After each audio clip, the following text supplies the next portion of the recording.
everyone. Welcome to another edition of PowerCore Productions and Podcastings. And today we're going to be starting our first of a 4-part mini-series that's going to be the final story addition to the lineup for the Phase 2 of Anime X Marvel. That being Inuyashiki, The Last Web of Hope. What if Ichiro was Cyborg Spider-Man? Now, when I came up with this idea of a story, it mainly came because I wanted to do one more series. Just one more, but I didn't want to do anything long or anything that would take a lot of time. So, after recently watching Inuyashiki, and when you learn about many different Spider-Man variants, there just so happens to be one Spider-Man from Earth 2818, which is classified as Cyborg Spider-Man. So, the way I see it, elderly man, cyborg powers, cyborg Spider-Man, that's just a match made in heaven right there. So that's how I was able to come up with this series. Also, since it only has 11 episodes, so I can cover a lot of the stuff fairly quickly, so there's not going to be any too prolonging of the series. It's just going to be 4 parts. It's going to be all done this week, every afternoon, so today, tomorrow, Thursday, and Friday. But anyway, without further ado, let's get into today's video. So as always, sit back, relax, and enjoy the show.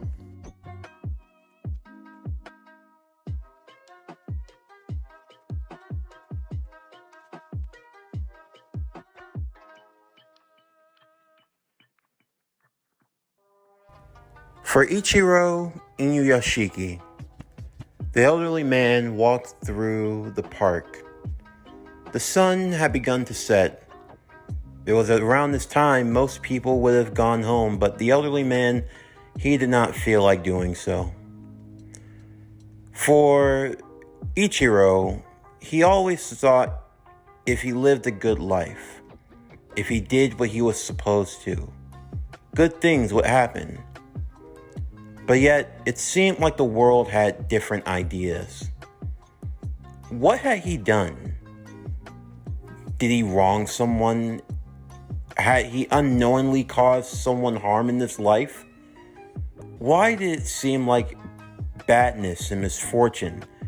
It was always surrounding him. If it wasn't for his family, or if you could even call them that, his children, now grown, oftentimes didn't pay their elderly father much mind, no matter what he did for them. The one saving grace was his grandson, a boy named Lee Inuyashiki. If he was grateful for anything, it was the fact that the name he had picked for the boy had been chosen. But why Lee?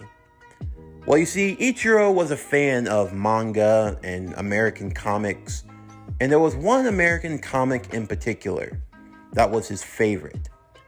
That being The Amazing Spider-Man, written by Stan Lee. Being a fan of his, that's how he came up with the name Lee, and the family found it acceptable. His grandson, no more than 10 years old, was an amazing child. The grandfather and grandson often enjoyed going to the movies, going to parks and arcades, but the one thing they loved more than anything else were reading comics, the world of Marvel and other worldly phenomena. Of course, they loved their manga too, no mistaking that. After all, they were a Naruto household to say the least. But when it came to their comic books, both boys shared the same sentiment. Spider-Man was their favorite hero. But for today, Ichiro didn't even feel like doing anything like that. He found out he had stomach cancer. He only had 3 months left to live. Something like that hit him so suddenly, without warning. What was he supposed to do now? I mean, even if he died, he doubted his family was really going to care. But there was Lee. He would miss him. But still, he didn't want to die. He didn't want things to end like this. The old man would lament to himself. As he walked in the park, there was a young high school student, a young man who wasn't too far off ahead of him. The young man's name being Hiro Shishigami. The two were complete strangers and had no idea of who the other was. In fact, they weren't paying each other any mind, but the one thing that caught both of their attentions was something in the distance heading their way. Before they even had a chance to react, both boys fell unconscious. The elderly man and the young boy had both been struck by a UFO. Safe to say their lives were gone almost instantly. But a miracle or a curse, however you choose to define it, Ichiro found that he was alive. He hadn't suffered any harm. Was it a dream? Perhaps the stress had gotten to him. It was nothing more but a fixation. It was just his mind playing tricks on him. All the same, Ichiro would just go home and get some rest. But before he could do so, as he was making his way, he saw an elderly man. He looked no older than himself, but he was homeless. And there were some young boys that were messing with him, pushing him around, throwing stuff at him, even causing the old man to hit his head on the ground.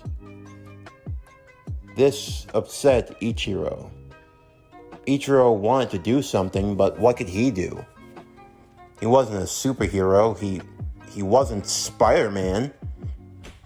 But almost as if his mind read his thought, as if he were giving a request that could be given, he felt his body begin to change. He felt his skin begin to move, his arm, it began to morph. He would scream and yell and panic immediately in the bushes, the young men hearing what was happening. When it was all done, Ichiro, he could feel something was different. The young boys turned around the corner to see who it was, and one of them laughed. "Hey guys, look, it's Spider-Man." "Hey buddy, ain't you a little too old to be going around dressing up like a superhero? I mean, it ain't Halloween." "Yeah, but still, it's a pretty damn good looking costume. You think he's got some money?" "Yeah. Hey, why don't you do us a neighborly service and hand over whatever you got, buddy, okay?" "Huh? What are you talking about?" "It means hand over your money, anything valuable you might have, or else this ain't gonna be a friendly neighborhood for you, pal." The boys continued to laugh, but they weren't leaving anytime soon. And Ichiro had no idea what was going on, except he looked down at his hands and they were red with traces of blue. He looked at his feet and was he wearing the Spider-Man suit? He also looked at his chest and he saw a glowing light. It was a hue of neon green in the color of the shape of a spider. He held onto his head and his face, and he felt like he was wearing a Spider-Man suit. Why was he dressed like Spider-Man? Not being tired of the old man and his delusions, the boys would immediately attack Ichiro. However, Ichiro was able to grab their arms, blocking them with ease and slamming them to the ground effectively. "All right, enough games." One boy would take his baseball bat. As he went aiming towards Ichiro, Ichiro held up his left forearm and the bat cracked over it, breaking in half. For Ichiro, it felt nothing more but like a little tickle. But the boy who had swung the bat and now had broken it felt his hands vibrating and shaking. "Damn it, son of a... Yo, what the hell?" "Man, Let's just get him! The rest of the boys would all try to jump Ichiro all at once. However, now he had managed to back away and make space. His body from the back began to launch off missiles? They all shot towards the boys, scaring them away and sending them off. Ichiro had no idea what was going on, but he went to the man that had been harmed, helping him to his feet. Are you okay, sir? I'm fine. Thank you. Didn't know Spider-Man was real. Ichiro would get as far away as he could. He had no idea what was going on, but he had to change back. He needed to change back. And just as instantly, his body would morph, change. Ichiro thought that this was more like a transformer than a superhero, but all the same, he was back to normal. He immediately went home, not talking to anyone, and well, not to his shock, no one seemed to care. He went to the bathroom as he looked into the mirror. What exactly had happened to him? Was that crash that happened? Maybe it wasn't a dream. Had he been turned into something different? He would get his answer as he saw his body begin to change. He would hear a voice in his head as things would become more clear. In the meantime, though, we switch our attentions to another person. The young man, Hiro Shishigami. Hiro was not like most other kids. For you see, most children were not psychopaths. Completely and utterly devoid of all natural affection. For many, they would try to analyze Hiro. What made the boy the way that he did? Unfortunately, you'd never get an answer. There was nothing in his life that made him the way that he was. But, like the world of man, there are some that cannot be reasoned with or bargained. Some men don't fight for money, for honor, fame, or glory. Some men just want to watch the world burn. And Hiro, he didn't just want to watch the world burn. He wanted to light the fire, take gasoline, if he could, piss that gasoline all over the fire, watch the fire grow, and just for good measure, he'd probably kick a pregnant woman into it. Yes, that's sadistic, but honestly, that's a lot more tamed. There are some things in that boy's mind that even I can't get into. No, he's beyond anything you could ever think of. Someone who just does not care. Someone who does not value life, any life. And as such, it allows him to do what he did without any real thought. Hiro was walking to school. He had finally convinced his friend, Naoyuki, to come back. The boy had been missing school for a few days because of some bullies that had been bothering him. And Hiro, now having gained his powers, believed that with what he could do, his friend wouldn't need to worry anymore.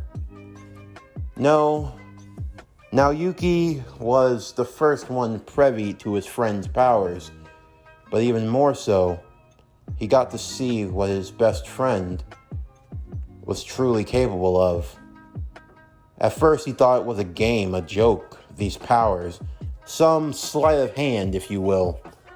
But when you see your friend just making cars crash on the side of the road, or shooting his hand like a finger gun, and people just dropping dead, really dead, that's when you start to change your tune. But unfortunately for Naoyuki, if this was real, then he knew better than to say anything out loud. Right now, the only thing that was stopping him from becoming a statistic was the fact that they were friends. He didn't like it one bit, but at the same time, his friend hadn't caused him any harm. Hopefully, this was something that could blow over, but that wasn't going to be the case. It was later on in the night, though, that Hiro, as he was walking home, he just picked a house. It wasn't for any particular reason, nothing at all. The people in the home, he didn't even know them. They didn't do anything to him. There was no want, no rhyme or reason. As he walked inside, there was a mother. She was fast away in the kitchen cooking dinner. The father giving their son a bath upstairs. Hiro walked into the kitchen.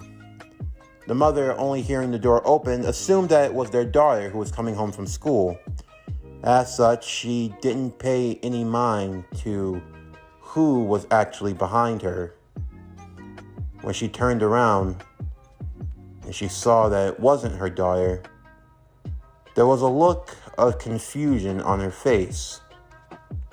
And then there wasn't a face. There wasn't even a head. No, she was gone. Hiro made his way upstairs next to find the father and the son in the bathtub. The smaller boy, with his father, hunched over him, trying to protect his son. Hiro put a few good shots in the back. The father slumped over the son, burying him under the water, and the two died together. It was at that moment that the daughter did come home, only to find the death and destruction that was waiting for her. Of course, the girl feared for her life and for the loss of her family, but Hiro didn't seem to care. But there was one thing, though. He asked the girl what was her favorite anime, her favorite manga. And Hiro, while being a patient man, was a man that didn't suffer or tolerate fools, as he held his finger gun to the temple of her head, waiting to be given an answer. The girl would say One Piece. And that actually excited him. Someone else that liked One Piece? The boy was completely delusional, lost in his own world. The girl was yelling, begging for help from anyone. However, as she thought no one could hear her, there was indeed someone who did. It was Ichiro. He had been testing out his powers, swinging through the city and even through the town. He was actually Spider-Man. His powers, whatever they were, granted him the ability to mimic his favorite superhero. He probably could have chose to fly or something like that, but his robotic suit was able to make his own webbing, and now he got to live out the life of Spider-Man. As he continued on, though, he could hear the screams, and he's made his way to the house. However, by the time he got there, though, the young girl was dead. The only one left being that boy. That boy from the park. But with all of this death all around him, had he been given powers as well? Well, Ichiro would be given an answer. That being in the form of a shot. A shot aimed directly at his head.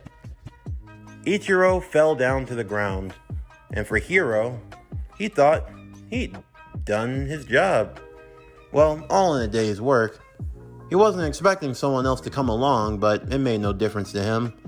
Just another poor soul. Guy probably should have stayed out of it and minded his own business. Maybe he would have lived longer. Although, if he goes around dressed up like that, then what do you expect? Some fool trying to play hero.